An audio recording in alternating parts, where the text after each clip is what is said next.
Hi, what's up? Welcome to this new Solving a Rise vid. Today I'm going to show you guys the best setup for this week's BOT. We'll go over the full setup, the run step by step, and finally the full run at the end. But before we jump into it, make sure you extend your support on the Netmarble Creator Program. The current season ends in 3 days, and if you don't extend, your support will be reset and you won't be able to receive new codes. The link is in the description as always. A huge thank you to everyone who will keep supporting me into the next season. Let's get into the vid. Alright, so for this week's BOT, the hunters will be Seorin, Meilin, and Shuhua. On Shuhua, you want to have one of those event weapons that give you a boost in attack and crit damage, as her weapon is not useful. If you don't have any of those event weapons, A10 or at least A5, you can also use the SR bow that boosts your crit damage. For the shadows, Tusk, Iron, and Bestie. For the sets, 4 Holy and 4 Shining Star on Seorin, 4 Guardian and 4 Hour Standing Connection on Meilin, and finally 4 Toughness and 4 Obsidian on Shuhua. And for the cores, you want to make sure you have the purple ones on the top and on the bottom. Alright, so now we're gonna go over the run step by step. So when you spawn, you use your basic attack with Seorin once to have a little dash, then you dash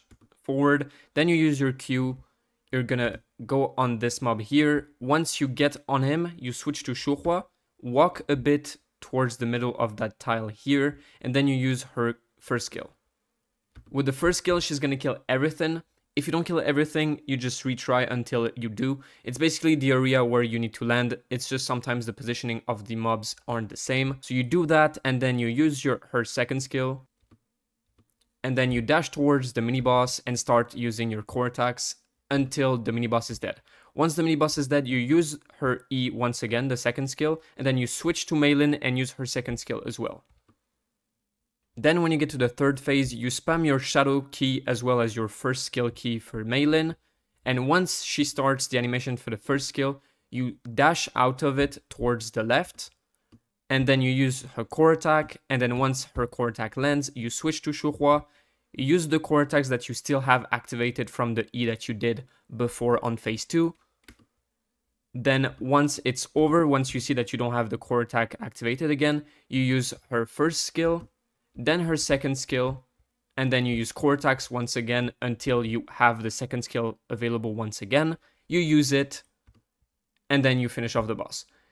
Basically what happens here is while you spam him with core attacks and Tusk also activates his beam on the boss doesn't go invincible. It's not always the case. Sometimes he goes invincible and you have to retry. It's basically just a retry game. But basically the whole thing is there. You need to spam core attacks, hope that Tusk attacks him at the same time. And if everything goes well, he's not going to TP, he's not going to spawn the totems or anything. He's just going to stay there and get killed. And that's basically it. The run is super easy. You just need to retry until you have the good RNG.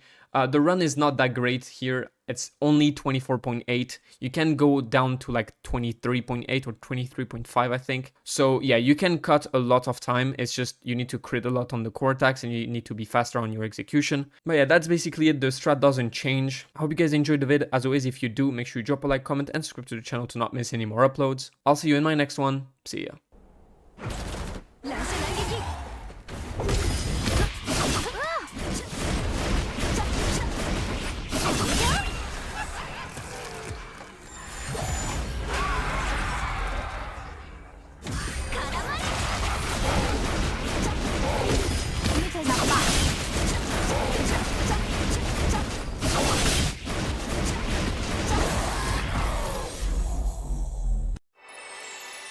완전 잘했어.